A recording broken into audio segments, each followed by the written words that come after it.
Send my love to you. Remember that I'll always be in love with you. Treasure this you while still we're together. Keep on my love forever. P.S. I love you. You. I'll be coming home again to you, love, until the day I do, love. P.S. I love you. You.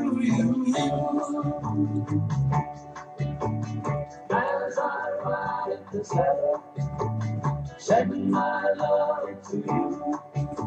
Remember that I'll always be in love with you. Treasure this you are still together. So today we're on lesson 50 of a workbook of A Course in Miracles.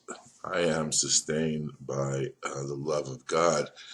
And I remember when I was in Quincy, Massachusetts, we were having, I don't know what it was, must have been a holiday that we were celebrating, and we were having, the meals there always involved between 20 and 125 people. And I was doing the cooking, and I was standing by the sink. I had a box of strawberries in my hand, and I was washing the strawberries. And all of a sudden, the guides that guide me, who call themselves the tech crew, said to me, "You are sustained by the love of God."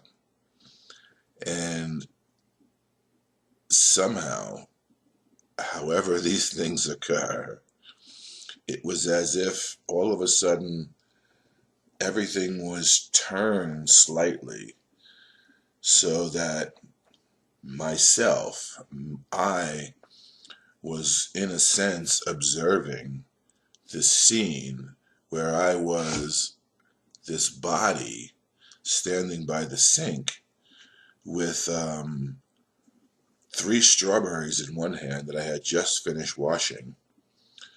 And it wasn't like I was dissociated from the scene, but it was that I was likewise not part of the scene. I was a total observer from another perspective that had nothing to do with being in the scene as well. And I immediately understood once again the unreality of the illusion of space and time.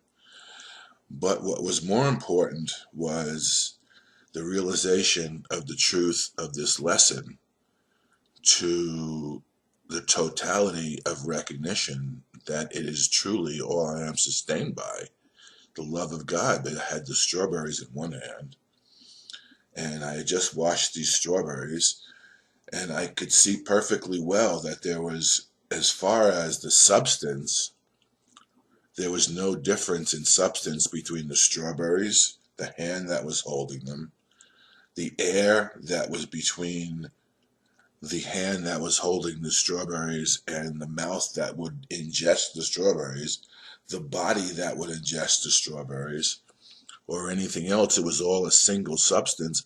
It was a total illusion. And the idea that the strawberries would give me anything whatsoever was so foreign and so alien. I had to laugh because I knew that what I was watching, while it was not me in one sense, likewise the me that I know to be whole and perfect, the soul that I know myself to be, as I have likewise been blessed with the ability to have seen my soul as to what it really is. I knew that it was laughable to think that there was anything in this world that was sustaining the thing that I was, that was not in the world. And it really cracked me up. I mean, I was really laughing at it. And it took me a few weeks to integrate the lesson because I couldn't, every time I went and I continued cooking for everybody throughout this whole period of time, every time I thought about eating something or drinking something in order to sustain myself, I would have to laugh at the absurdity of the idea that anything in this world had anything to do with it. And in order to even taste the food that I was cooking to see whether it was any good, I would have to sort of sneak it in between the remembrance that I am sustained by the love of God in little bits to taste. People became worried that my not eating was going to affect me. And the idea that I needed to eat was so ridiculous, and the inability to convey the lesson the way I had learned it sort of put me in a strange situation.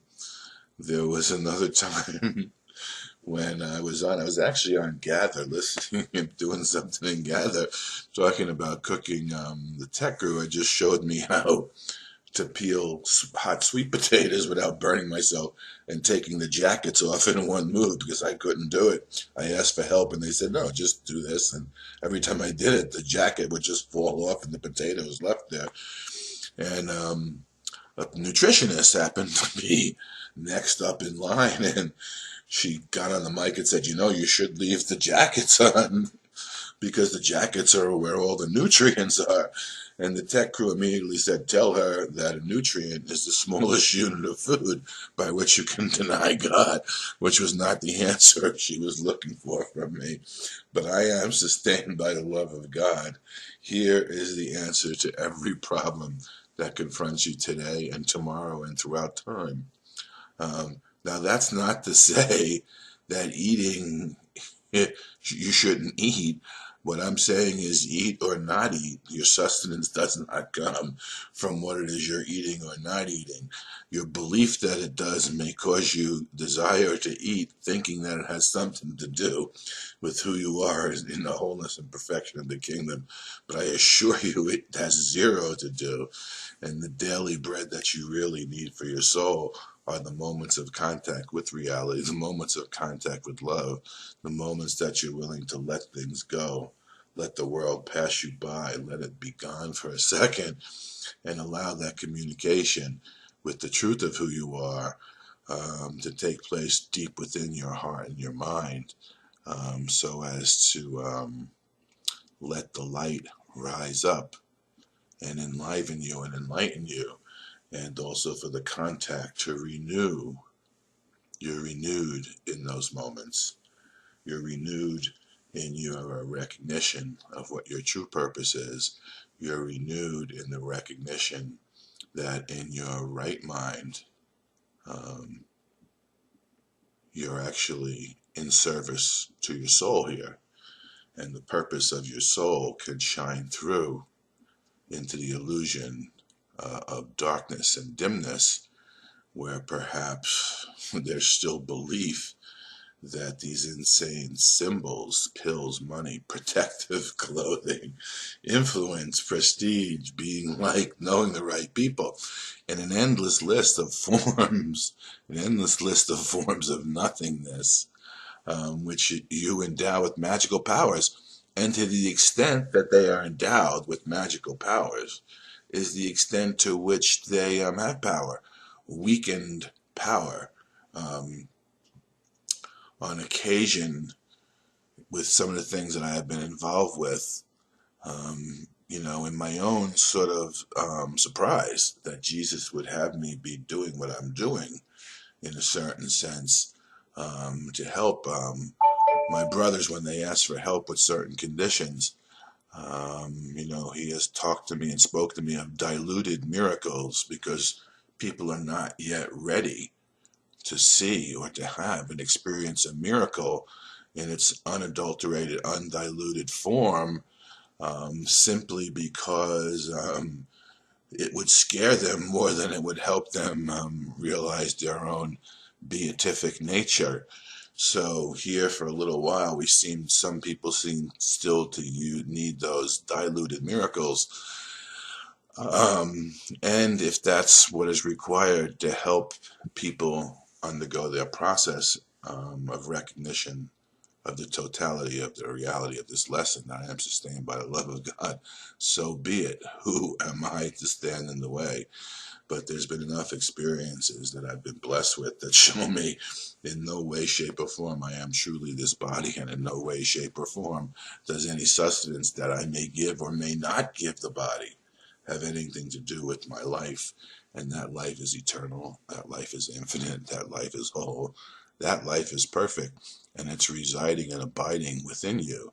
And at any point in time, you can release your mind and your heart from identification with these insane symbols and with the body and with the world, and experience that for yourself. And however minutely you do, you will be giving your soul its daily bread, and you will receive in kind, um, your sustenance, your true sustenance from your true sustaining reality, which is the love of God. Um, all these things are your replacements for the love of God. All these things are cherished to ensure body identification. You're not a body, you're free. Some way we have to, in moments and incidences, and some of you have these quite seemingly spontaneous. In spontaneous moments, this may occur to you. But one of the reasons why I think Course in Miracles has been given to us is because more and more of us are having these spontaneous moments, and how they can go from being the anomaly in our lives to the normal experiences that we allow ourselves is the basis of the lessons of the work of A Course in Miracles, where first we undo our misperceptions. In the first part of the workbook, we undo our misperceptions. And then in the second part, after we have undone them, we begin to learn the way in which we can have a new perception of ourselves and a new perception of all our world based on these moments of communication and experience of reality, wherein which our right mind, part of our mind, which is already connected to the wholeness of our spirit, begins to inform us and enlighten both our view, our vision, and therefore allows us to begin to achieve enlightened actions as well. Because this is indeed, I am sustained by the love of God. I don't know how this happens for many people. Do not put your faith in the worthless. It will not sustain you. Only the love of God will protect you in all circumstances. And for many, I'm not sure how this occurs.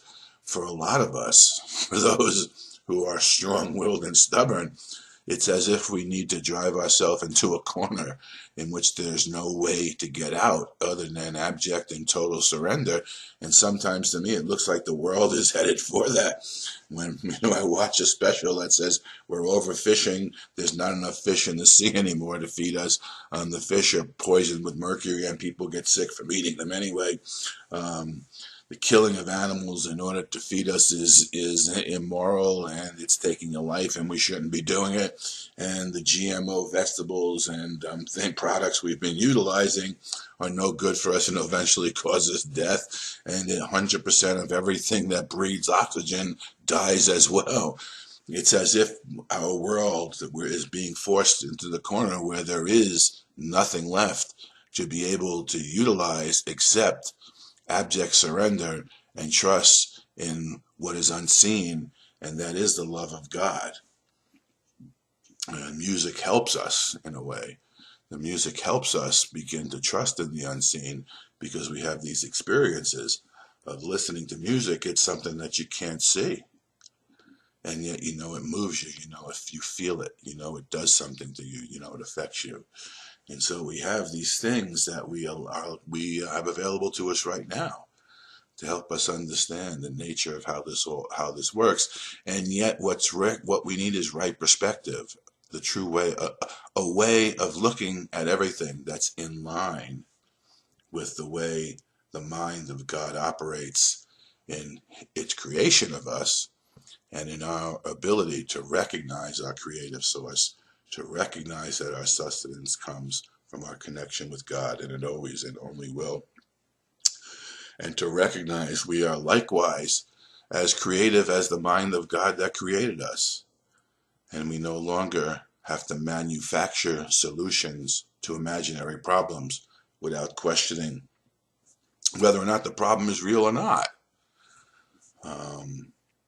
It's one of the things that we learn in the earlier lessons. Very few people question the reality of the problem. They just go seeking a solution within the realm wherein which the problem exists. And as Einstein said, you cannot solve the problem in the realm of consciousness wherein which the problem exists. You need to jump up to a higher level. And he said all inspiration, and this is true, the inspiration for anything that man has manufactured to help move himself through space and time has always come through the use of some sort of inspiration that is not of this world, that is within somebody, within the person, the inventor, who gets a bright idea and then begins to match a form to the bright idea, rather than utilizing the brightness of the idea as a recognition of the spark of life that's already in him. So we have manufactured solutions. Only the love of God will protect you in all circumstances. It will lift you out of every trial and raise you high above all the perceived dangers of this world and into a climate of perfect peace and safety. Now, if that's your goal, then you've run across the correct set of lessons, because I don't think there is anything else in this world that can offer you that solution. A solution that is not in the world, not of this world, but is within you and allows you, who seem to be in this world, to recognize that you are not of this world and begin to operate with a strength and joy that can't be found in any of the temporary, insane symbols, forms that we have placed our trust in. Put not your faith in illusion. Put not your faith in illusion. And the reason why he words it that way is because you must put your faith in something, because faith is an attribute of your heart and your mind. So put not your faith in illusions. In the recognition, what he's attempting to communicate to you is you are not faithless. You are not without faith. No one here is without faith, yet we have put our faith in illusions rather than allowing that miraculous leap of faith to occur that reunites us with our source and gives us the true daily bread that sustains us and will sustain us on into eternity, past the point where we seemingly have previously died to get out of the situation we have put ourselves in. It'll give us that moment of faith that is required to show us that we need not die again. We can live in the resurrection. We can live with the surety and certainty that Jesus gave us in his resurrection. Put not your faith in illusion. They will fail you, and you know that. You already know that. Put all your faith in the love of God within you, eternal, changeless, and forever unfailing. This is the answer to whatever confronts you today. Though through the love of God in you, you can resolve all seeming difficulties without effort and with sure confidence. Tell yourself this often today. It is a declaration of release from the belief in idols. And idols are anything that we have given power to that we've made into form associations from which we can get something that we think we do not have. Idolization is not your way.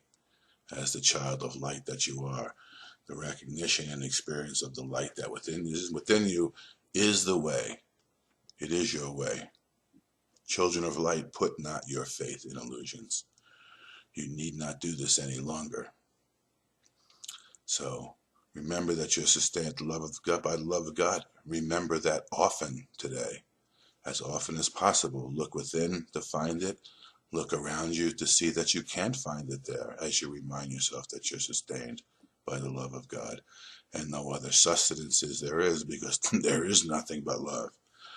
Fear is not real, and yet we've put our faith in solutions that represent and affirm fear as having a reality that it does not have. Discover the love of God by putting your faith not in illusions.